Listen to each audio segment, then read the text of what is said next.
the core of what's going on. They are observing us now, Alex. You have to understand, everything that we are saying is being monitored. You know, when the Pope resigned, what happened in the Vatican, there was a big storm and there was a lightning that just went on top. You see, like this night, there's a lightning, you see?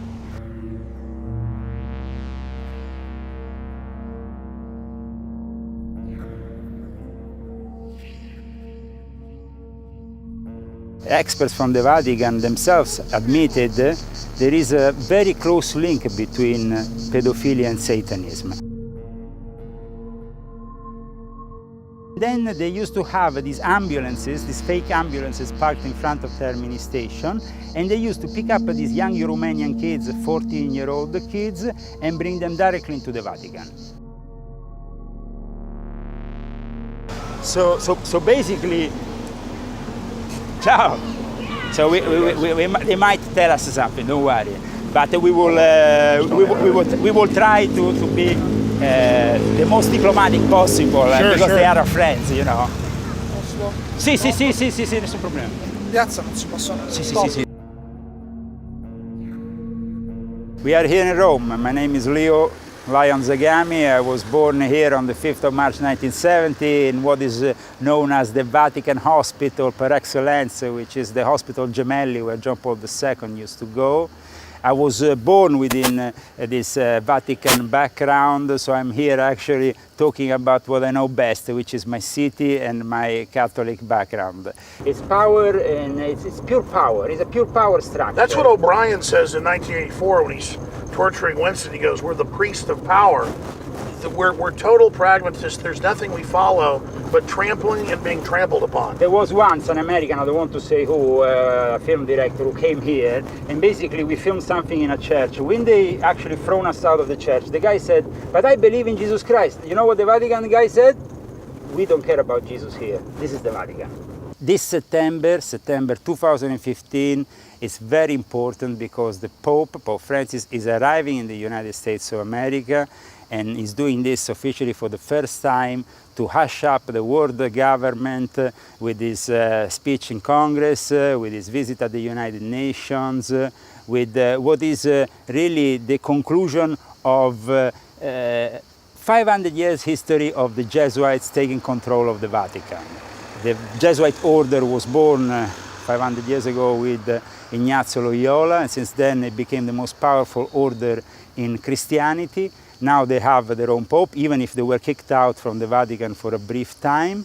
And what they're going to be doing in September in the United States of America is critically important for the New World Order. A lot of people before used to say to me, "Why are you mentioning the Vatican in relation with the New World Order? It doesn't have anything to do with one with the other." Instead, it has everything to do with one and the other, because as I showed to Alex Jones here in Rome, the Vatican is everything but a religion. It is a state, it is politics, and in this influential political game that you are playing also in the United States of America with the next president, the Vatican has, of course, their own candidate of choice. I know that a lot of people are talking about Hillary because she has also Jesuit connections that are very much out there, but Jeb Bush is the candidate of choice for the Vatican because he's a Knights of Columbus, he's a Catholic, and at the end of the day he responds to a Grand Master who is Carl Anderson, who sits in the seat of power in what is the Vatican Bank. The Vatican Bank, who for decades has been recycling money from drug cartels, from mafia, laundering this money. They have tried in the last few years to correct all this, and now they brought a more open Vatican to the world, where they claim that everything is transparent, but nothing is transparent inside the Vatican, and nothing is as it appears in the Vatican. So what is happening with this Pope, who is a communist? Of course he's a communist. The Jesuits invented communism. And who is somebody who wants to bring this world government scenario in with his own world parliament of religions, which is coming into fruition. All this because the New World Order doesn't want a specific religion to control all others, but in the end, there is actually somebody who is taking control of this, and this is the Jesuits and the Vatican here in Rome. Together, of course, with Israel. Since the Second Vatican Council, they have made this deal, they've been linked together.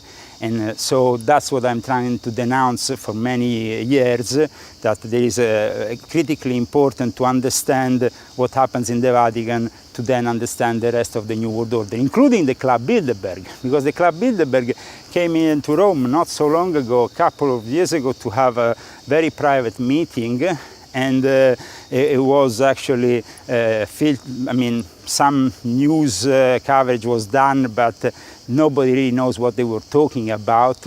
But we know that they went into the Vatican Museum, and the Vatican Museum was the place where traditionally all spies used to meet during the Cold War.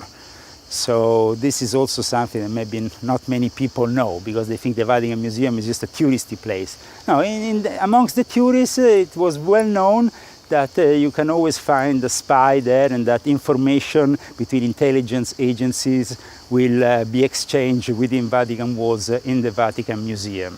The Jesuits, they were welcomed back into the Vatican only in 1814, because they were kicked out of the Vatican in 1773. They were illegal. They were sent out of Rome. They were sent out of all the Catholic countries. And then in 1814, after the death of Napoleon, they came back into the Vatican with only one plot, to take control of power. And now they have, of course, a Jesuit Pope. So the whole scenario is completely under control, because the Jesuits at the same time have a link, very close link, with the Freemasons of the ancient and accepted Scottish Rite. So there is also a link amongst the Jesuits with Freemasonry, especially in the Catholic countries, even more than the Protestant ones. So this is what is happening now. And then at the same time, we have this whole scenario of satanic masses that are going on inside the Vatican with these pedophile rings. It's difficult because I predicted on different interviews, and it would be difficult to go and find which exactly he's mentioning, but I think that we are talking here about the interview with Project Camelot. When they asked me about the next Pope, they talked about a Black Pope. Black Pope is the general of the Jesuits. As I said, his power is very strong because the Civ, as we mentioned before, is just a small creation of what is the Jesuit intelligence apparatus. So I then talked to them about the fact that Black Pope could mean also not only black in the sense of color black, because of course that is also the intention of having a Black Pope from Africa as the next Pope after Pope Francis.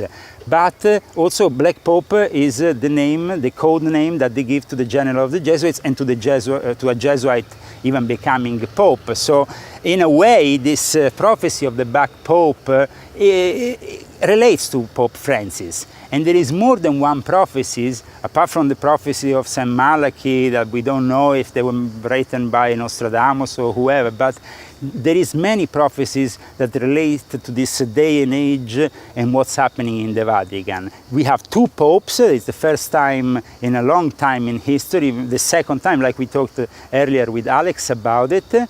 And of course, it's very strange to have two popes. But like I said to Alex, this pope was forced, Ratzinger was forced out by the Jesuits. And the real guy who orchestrated everything died just after orchestrating all this, which is this big cardinal. He died of an old age, which was Cardinal Martini, who was a big cardinal from Milan. And this cardinal, though, was also very connected with Israel. He actually asked to be buried in Israel. And he was a Jesuit. So you see also this connection between the Jesuits and Israel is very close. At the end of the 70s in Afghanistan, Zabriskie initiated a guy called Osama bin Laden. He actually initiated him into a transnational lodge, part of the Ur lodges. This is information that was published then recently in Italy in a book by an ex-worshipper master, past worshipper master of the Montesion Lodge, which is recognized by American obediences because part of the Grand Orient of Italy, Gioele Magaldi. He denounced that Zabriskie actually initiated Osama bin Laden, and later on win, they had to bring away, I mean, when the Al-Qaeda situation and Osama bin Laden had to, of course, retire, they brought this initiation to another man who was at the time very popular, because if you had a problem in any of the prisons in Iraq, the Americans used to call al-Baghdadi. So they picked up al-Baghdadi, who is also a man who is quite well educated, and they said, okay, we initiate you. They initiated him into the Ator Pentalpha Lodge, and they made him the head of ISIS, which is this new tool that they're using to bring a massive terror and to also create basically a non-state which doesn't pay taxes on the oil it exports, and it floods the market with cheap oil that it's brought in then from Turkey. This is what is happening nowadays, and if people believe that ISIS is true Muslims, they are completely wrong, because it has nothing to do with Islam. The problem with Islam is that they don't denounce this reality. They should denounce this Masonic reality taking control of their leaders. There is especially a very dangerous leader who is involved in all this, who is pushing for this caliphate, who is Fethullah Gulen. He's been actually accused of terrorism by the Turkish authorities in December 2014, but he's living in Pennsylvania protected by the American authorities. And if you go and check, Fethullah Gulen is actually a CIA agent and a CIA asset with this whole organization, which includes 500 schools worldwide, and he works together with the Jesuits. In fact, the book that he wrote, which talks about New World Order in one of the chapters, which is actually dedicated to the New World Order, has a preface written by Thomas Michel, who used to be the Secretary of the Interreligious Affairs for the Jesuits, and now there is a lot of fear here in Rome that during the Jubileum something terrible will happen, because we literally don't have the security, the capability to welcome millions of people these days in Rome and protect ourselves from ISIS, especially when you have technology of all kinds like drones and other things, you know. We have problems here with drones, so they had built new security systems in case drones try to fly over the Vatican. They try to mishmash their frequencies and stuff so they can't fly over, you see. So there is also a lot of agents who are around the piazza at all time, checking, of course, on people of obvious Arab origin or Islamic faith, but you can never be so certain, because we all know that these terrorists are very good to disguise themselves. So the biggest fear today is the terrorists, also because ISIS has announced that they want to conquer Rome. This is what they said, and this is what they want to do. And to conquer Rome, they want something really strong to happen in Rome, because they said that the Antichrist is arriving. This is what ISIS has said these days, that they want to conquer Rome, and the primal attack has to be here. So everybody is waiting with anticipation to what's going to happen from November onwards. I actually met the Pope. Sorry, go ahead. I met the Pope once in my life. It was December 2013. I was involved politically in Italy with this Folks revolution. We got even the police to take off their helmets. It was a pacific revolution. The Pope invited us. I came here to the Vatican, and what did I do? I brought with me a copy of an icon of the Holy Mary of the Debitori, which means of the people who are in debt. And I said, if you are like in the old days, dear Pope, in the old days the Pope could announce the cancellation of all debt, and that will save our country, you know, save all the countries. You understand? So basically, ciao. So they might tell us something. Don't worry, but we will try to be the most diplomatic possible, because they are our friends, you know. Sì, nessun problema. Piazza non si possono. Sì. What he said about Schulz and the mafia that rules the European community, the German mafia of the Club Bilderberg, is completely honest, and is completely, I mean, you can see what's happening right now. Italy, since Berlusconi left, has been, and since Gaddafi was savagely killed by the New World Order, let's remember also that, because Gaddafi was, he said, Gaddafi, one thing, without me here, it would be a complete mess. And now Italy is being invaded by immigrants every day. This is part of what is known as the Kalergi Plan. I invite all the researchers of the New World Order who are viewing us on InfoWars to go and check the Kalergi Plan by Count Kalergi. There's still a Kalergi Award given every year to European leaders like Angela Merkel. And this Count, half Japanese, half Austrian, he's one of the main reasons why we have the European Union. He was a Freemason of the Humanitas Lodge initially, then he went to another transnational lodge. But Count Kalergi devised this plan whereby he wants to destroy the ethnicity of every European.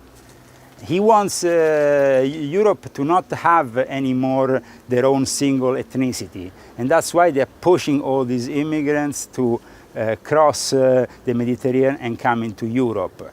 They are basically destroying Europe by doing that. We don't have anything racistic against anyone, of course, but what they're doing is completely criminal. And they're actually financing these people once they come to Italy. They have more rights than the Italians.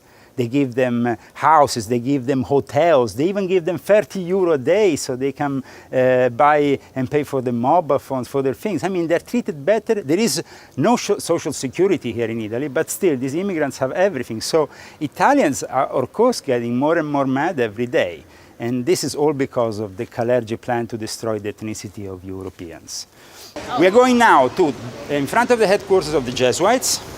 We will go a second and see who's there, and then we will go to the headquarters of the Knights of the Holy Sepulchre. In this road, side road that very few people visit, especially tourists, you have the headquarters of the Jesuits, which is said to be the most powerful place in the world. Compagnia di Gesù, Curia Generalizia. He is the headquarters of the General of the Jesuits. Generalizia because it's the headquarters of the Jesuits. So this is the place, this building, where actually the power structure is decided. When Pope Francis meets with the Adolf Nicholas, they have special meetings here where they decide of all the future of the church. And it's a pity that now it's not open, but when it's open, here on the side you have this symbol, because the symbol of the Jesuit is a very particular symbol. And you find a similar symbol also in the flag in Argentina. And that's not the case, it's not a coincidence, because South America is deeply embedded in Jesuitry. So actually the Jesuits at this moment of time have all the power, but there is an order in the Vatican that has a much older history, which is the Dominican order, founded by San Domenico, which basically the Dominican order was in charge of the Inquisition before the Jesuit came into the equation, and they are the ones at the moment who seem more inclined in condemning what's going on in the church. And there is a whole lot of conservative people in the Catholic faith that don't accept the compromises that were imposed by the Second Vatican Council. Even the fact of not having the Mass anymore in Latin but in a common language, all of this is being taken by these conservatives who are, a lot of them, also very close to what Monsignor Lefebvre was, you know, the famous Lefebvrians,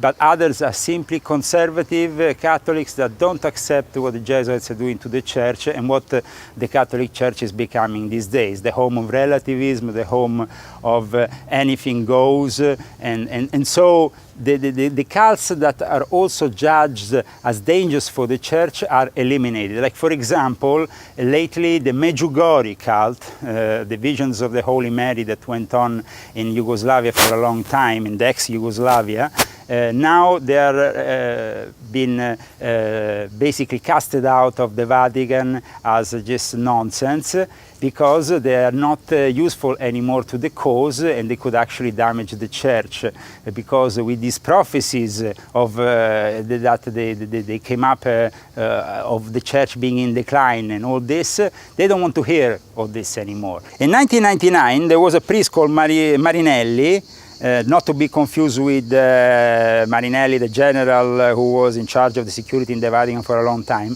Well, this priest wrote a book under the name I Millenari. And in this book, that was immediately censored by the Vatican, and they tried to stop the publication of it, for the first time they talk about the way the priests in the Vatican get blackmailed, especially gay priests. They call it the giavellotto dell'omosessualità. And basically what they do is like they facilitate these people in rising through the hierarchy of the Catholic Church, but knowing of their weaknesses, they then use them against them. And in the last few years, what happened is that the ex-cardinal, ex-secretary of state, Cardinal Tarcisio Bertone, before Ratzinger left, when he was still in charge, he ordered a 1-year monitoring of every single person that was going inside the Vatican. So he took down the names of the drug dealers, the prostitutes, the male prostitutes, everybody that went. And then, thanks to this, he's now the most powerful person within the Vatican, apart from the general of the Jesuits. He's, let's say, the main competition to Pope Francis is Cardinal Tarcisio Bertone, which has, on the contrary of Pope Francis, who lives in Santa Marta, we have Cardinal Tarcisio Bertone, who basically is living in a 700 square meters penthouse, and he gave a few months ago a lavish dinner with caviar, the best wines and everything, for only 30, 40 chosen people. And there we had all the heads of Freemasonry, of the various knighthoods, of the Illuminati, because in Italy we have an academy of the Illuminati which is linked to the Vatican, which is controlled by a Grand Master called Giuliano Di Bernardo. And this is a professor. He's a professor in a university in northern Italy. He's been a Grand Master of Italian Freemasonry until 1993 for the Grand Orient of Italy. Then he became the Grand Master and founder of the regular Grand Lodge of Italy. And then in 2002 he founded officially the Academy of the Illuminati, and that is based in Piazza di Spagna officially, that's where it's based. And basically the Academy of the Illuminati is linked with Tarcisio Bertone, and with the Jesuits also at the same time. So there is not really any, I can say that these days in the Vatican, more or less, they have found a balance of power in between different parts. But definitely it plays a very big role also Freemasonry in this balancing of power in the Vatican, because we have a lot of Freemasonry in the Vatican. There is 4 lodges that operate within the Vatican walls. And at the same time, we have a lot of lodges outside of the Vatican walls that work in support of the Vatican. There, where the Vatican doesn't have official relations with these countries, Freemasonry helps them fill the gap. So there is also this to be said. So there was actually the last James Bond movie that was shot along this road. They gave several $1 million to Rome so they could use this whole road as a setup for the movie. And the actual, the interesting thing about this last James Bond movie is that actually it talks about the secret society. There is some kind of Illuminati concept going on in the last James Bond movie. And it's not a coincidence, of course, because what they do is to program people through Hollywood and through the media. So also every subject that is discussed in movies is always important for them to program people for the next events. Well, sure, it's Spectre's infiltrating everything. Yes, and it's that is Do they the say in concept. Spectre it's the Jesuits? They don't, of course, but I mean, they never show the Jesuits are in control of that kind of power. You will always see the CIA in control of that kind of power. So basically, they never show the Jesuits are being in control of this kind of power. They like to show always these agents, you know. I think there was that movie that came out a few years ago about the biggest scandal, the guy who gave the information from the CIA was investigated by the FBI and was arrested for espionage. Yeah. How is that? And if you go and check that movie, they talk about the Jesuits inside the CIA. It's like a very important thing to come from a Jesuit background if you're an intelligence officer. Just like it is, for example, in England, to come from an aristocratic background to be an intelligence officer. There is certain things, you know. But Freemasonry here in the Vatican is very powerful because it's then linked directly with the Duke of Kent. And the Duke of Kent, he didn't convert himself, but his son converted to Catholicism and married within the Vatican. You know that? The son of the Grand Master of English Freemasonry, the Duke of Kent, he married inside the Vatican as a Catholic. This is something, and also his wife became a Catholic, but is still on the throne of succession because she did that after they were married. Otherwise, he will not be anymore in the throne of, in the line of succession for the throne, the Duke of Kent. I think that the elections in America is a very important subject, but I also think that at this moment in time, we have a Pope that is not condemning microchipping, something that the Orthodox Church is condemning, something that the Patriarch of the Orthodox Church in Russia condemned, which is the microchip as the mark of the beast. The Pope has never said anything about that. They take a stand which is typical of the New World Order. They don't want to say anything against the microchipping, and this is already a negative thing. And also, of course, the Cold War era this is the second Cold War era that is starting again. And in Ukraine, where it's where it all started, actually before the civil riots and everything, the first clashes were between the Orthodox and the Catholic factions. And also we know that Soros, for example, you know who Soros is, no? Soros backs the Knights of San Stanislaus, which is one of the most powerful orders in the Catholic world that takes care of the eastern countries. They have their own knighthood order that takes care of that, and so of course the Pope is also involved in this new Cold War against Russia. But at the same time, Putin is trying to stay on this world setup because, of course, this world setup is like a prison where everybody needs to be part of these clubs. Otherwise, if you are out of the clubs or if you are out of the setup, you can't make business anymore. You're cut off. We are about to go into the headquarters of the most powerful knighthood in the Vatican. That is the side entrance where we're going to go in, and this is the main entrance. Come and see. This building is not even Vatican territory. This is territory of the Knights of the Holy Sepulchre, the most powerful order of the Vatican. See the knight? Watch the writing on top of the door. Ordo Equestris Santo Sepulchri Essere Illuminam. This is not even Vatican territory. They have their own private territory like the Knights of Malta. This is their own territory. So now we're going to go in a foreign land, which is even foreign to the Vatican. This is a very nice place. It's the courtyard of the Knights of the Holy Sepulchre. And of course here we are in another state. So when you come through this little gate here, it's not even Vatican territory anymore. This is a state that the Vatican has donated to his knights, to their knights. So this inside is the Knights of the Holy Sepulchre place, headquarters, where the military power of the Vatican is decided, together with the Jesuits. And they've got their people as And then they have the Knights of Malta, of course, which are the other ones. So if a U.S. general is part of this order, does he owe his allegiance to the president or to this order? This order. That's always. All these people, even Jeb Bush, is first to the order and then to whatever he has to pledge allegiance in America. Why did we see Tony Blair join an order? Didn't he join the? He became Catholic, and of course, then he could join orders of Catholic Church. But we have also Jimmy Savile, who was the worst pedophile in English history, who was knighted by John Paul II, as you know, and he was made a knight by the Pope. He was like best buddies with Prince Charles. Of course, because all these people, England has this big pedophile rings, and you know how. So that's how they take over: is they get their people in, they control. For example, Jimmy Savile was given the knighthood, so then he, with his knighthood, could go to all the Catholic hospitals and then basically rape little kids. So I mean, it's a terrible thing. What has been happening with pedophilia in the Vatican is a disgraceful thing. There has not only been tolerance, and even Ratzinger closed more than one eye, and that's why then he was kicked out so easily, because he has so many skeletons in the closet that obviously they all come out at one point or the other. Leo, what is the ultimate goal of the Jesuits? Has it changed over time?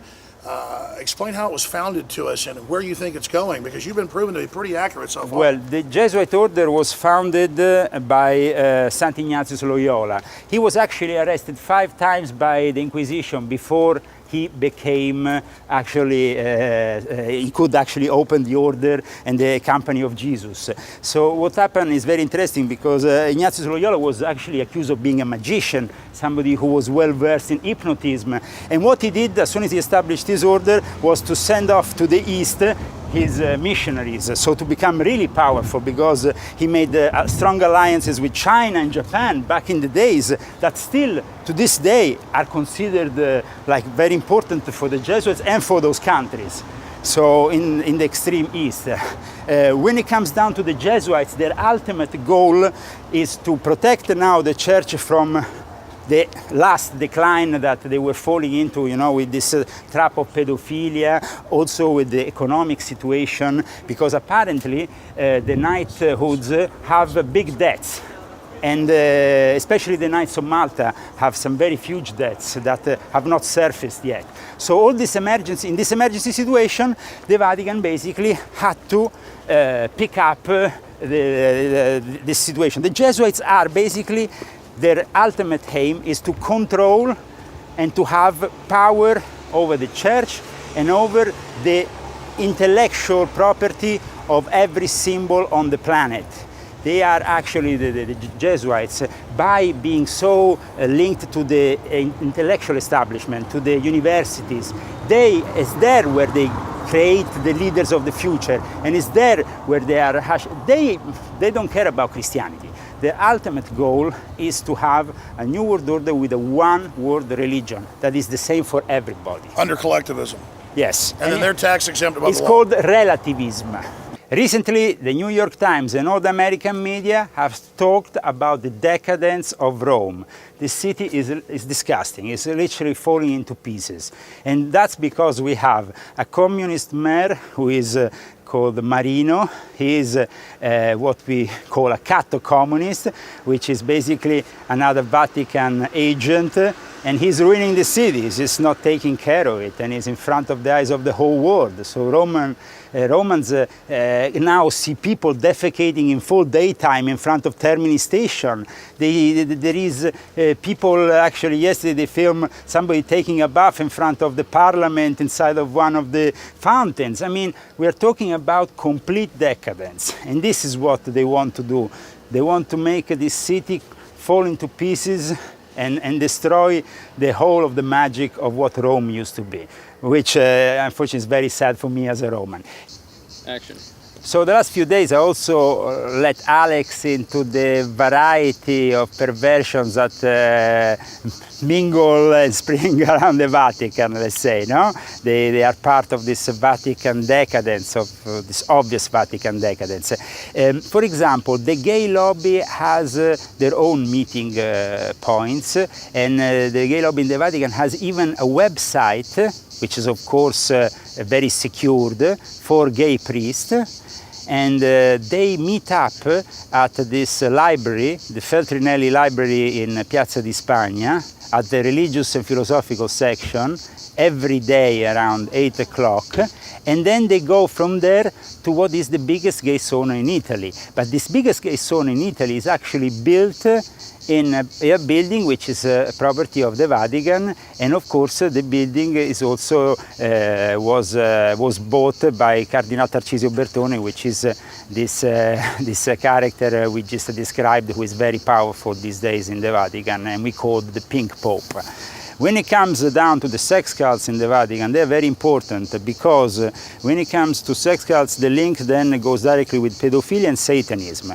Like even experts from the Vatican themselves admitted, there is a very close link between pedophilia and Satanism. And also a lot of priests like to perform themselves the satanic masses around Rome.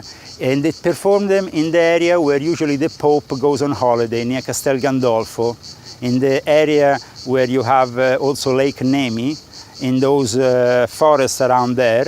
They perform these black masses, and there is a Catholic priest who act as a satanic priest, because the moment in which they act as satanic priest is the moment in which they can really liberate themselves of other perversions. They can do drugs, they can go with women, with men, with everything, and they can do all kinds of things. So the sex cults are very powerful. Like, for example, we had in the Vatican, there is a guy who now even Pope Francis had to kick out of the Vatican, but Assange from WikiLeaks called him Jessica.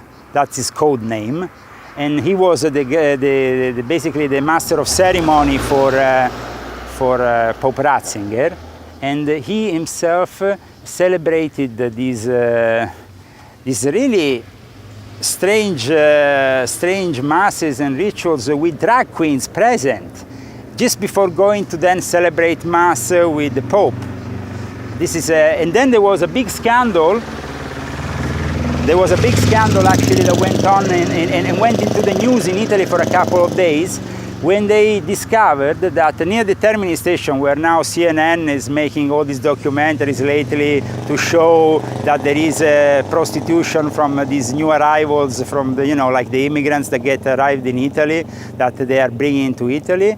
Basically, CNN is showing that at the Termini station there is a lot of prostitution from minors, from young kids. Well, there was a scandal here in Italy at a certain point in 2013. I think it was June 2013. It went on the news for 2 days, then it was erased.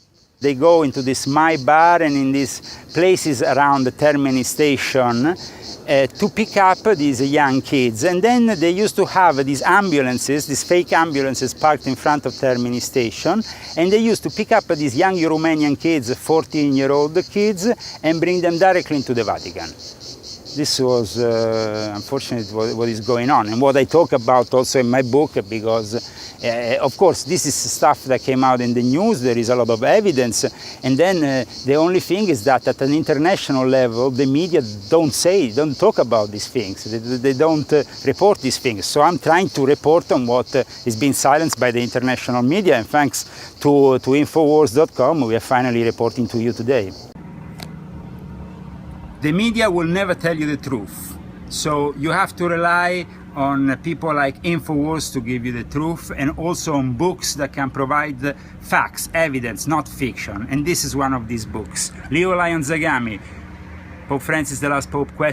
Is a book that is going to revolutionize your existence and that brings clear evidence of what's happening here in Rome, which is very important and relating to the New World Order, and something that you definitely have to get to have a true perspective and a true conscience. Go on the website cccpublishing.com is this great publishing company that has the courage to bring out a book which is not an easy reading, but I can assure you gives you the right information. So go and get it. You find at Barnes & Noble or everywhere in the United States. It's Pope Francis the Last Pope ?